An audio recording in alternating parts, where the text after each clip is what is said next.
John. Yeah, he can't talk right now. Hope your throat feels better. Yeah. He's got to recover. It's a long process, and when it happens repeatedly, you get that kind of repeated trauma. It's hard to heal from, and so we hope for the best, and we're praying for you, John. For sure, but just remember that causes lead to effects, and so if you want to stop the effects, you got to stop the causes. This is true. It's a behavioral thing, so Godspeed. Yeah, wish you well. Certain things you can't really affect them. Take care, guys. Listen, as a PSA, John's okay.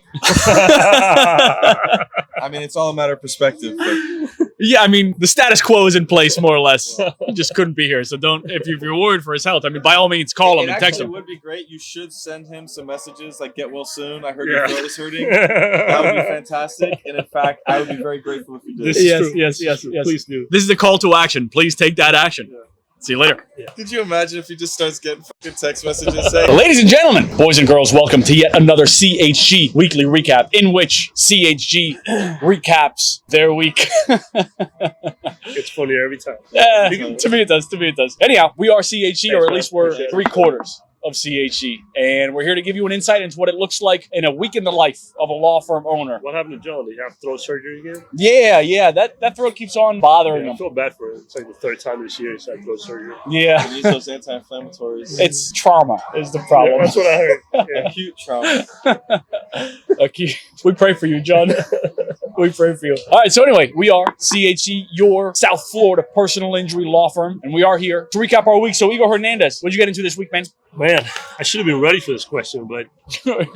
Dylan Gonzalez, what'd you get into this week, man? Look at my calendar here. Yeah, so this week, I'd say a lot of it revolved around just some management stuff that I had to do and take care of. We had a quarterly meeting for the pre-suit department, civil ERU. And, part of that isn't just like sitting down and telling somebody how they did. There's actually a lot of preparation that kind of goes into it. So I had to just review like the KPIs, which I didn't know what that was until we became like proper managers and law firm owners, which is key performance indicators. And so we have like different KPIs that we have for our department just to kind of help measure people's performance, making sure that they're moving things along in the right direction, and had to gather that data, put together the percentage breakdown. Obviously, you don't sample every like 50 or 60 cases that might be in your division because that'll just take forever. So you have to take like a certain sample size that might be sufficient to kind of get a good idea as to whether or not your people are stealing money or if they're actually doing their job. So I did that a good bit. Had to meet with a couple clients to get some stuff handled on the back end in terms of settling a case for a minor, and we just had to get the mom's permission to set up an annuity and other things like that. So her daughter would basically have a nice slush fund waiting for her when she turned 18. So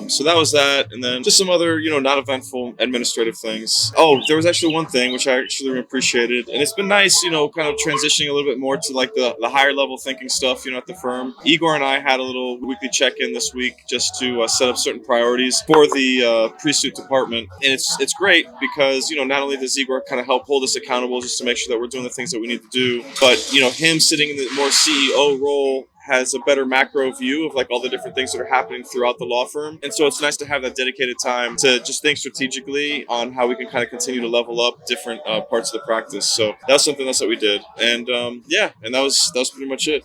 How about you, Igor? What'd you get up to? Cool. You ready? Yeah, I was looking at my calendar when Dylan was talking. Yeah, so I did the quarterly reviews for my people, and that takes, like Dylan said, took a fair bit of time. I also took a couple depositions on a case that I was really worried about for a long time, but then everything just kind of came full picture, or came around, or however you say that. Full circle. Yeah. There you go. Thank you, Dylan. Came full circle. We did an inspection, and it was like the best inspection I ever seen. It was like, when I say this, people don't give a fuck about safety. It's, I guess the pictures speak for themselves, but so I took a couple of demos in that case. One of them was like a proper, company man who was just bullshitting and like not really doing anything helpful. And then the other was an ex-employee who was like very truthful and straightforward, didn't really care really what was happening. Clearly, it felt like it had nothing to do with her, rightfully so, because she's not really a defendant. She doesn't work there anymore, and she was just saying it as it was. So that was very helpful. And then with the meeting that Dylan was talking about with the pre-suit department, one of the things that it's helpful for us to do, and depending on where you're seated, is easier or harder to do, is if we're trying to make things better, kind of the first step is figuring out, okay, what is the better, right? Like, what does this need to be to have achieved that goal? And it sounds kind of obvious because it is kind of obvious, but when you're in the day-to-day, and there's a whole bunch of stuff happening, it's not very easy to do. So I'm in a position where it comes a lot easier because I'm not really in the day-to-day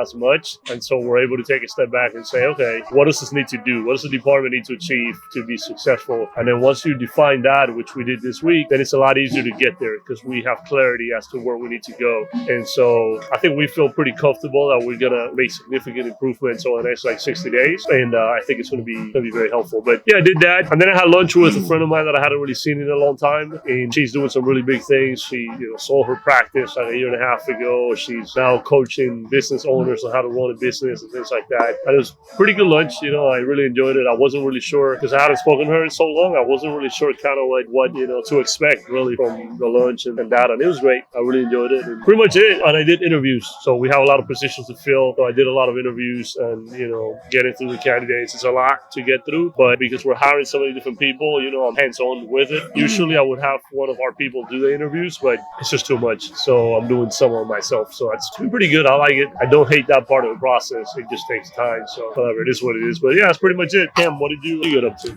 Well, I did some of those quarterly reviews as well, but the majority of my time was taken up by getting the marketing manager hire in place. So I got 2 interviews down out of 3, and I did it more hands-on, I think maybe than Igor did, just because we've hired people before that I was involved with, but when we did the hiring before, there was no real structure. It was just kind of like we heard you do interviews and we felt good about a person and that was it. But well, now we do it differently. So we have structures. I read a book on how to do it, took part of a class on how to do it, and then really set things up in a way to do it well, I think. And so it was interesting because we did the screening interviews, which we had 20 candidates out of the 70 or whatever that applied. And then out of those 20, we were able to whittle it down to 3. And now we're going through that interview process with those 3. And I'm 2 out of 3 in, and I'm pretty confident that basically whoever out of these 3 we choose, they're going to do a great job. Certainly better than what's going on right now. So I'm excited, man, because you learn things and you put them to use, and then they're going to do us some good. So yeah, that's kind of what's been going on here. That's my week. All right, Sounds good. That wraps it up then. John, Yeah, he can't talk right now. hope your throat feels better. Yeah. He's got to recover. It's a long process, and when it happens repeatedly, you get that kind of repeated trauma. It's hard to heal from,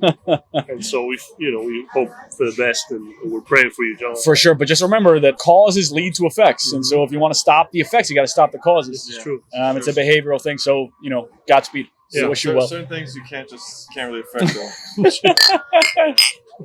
Take care, guys. Listen, as a PSA, John's okay. I mean, it's all a matter of perspective. But Yeah, I mean, the status quo is in place more or less.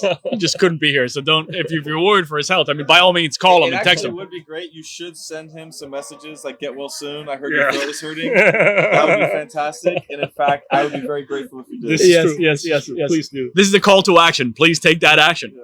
See you later. Did you imagine if he just starts getting fucking text messages?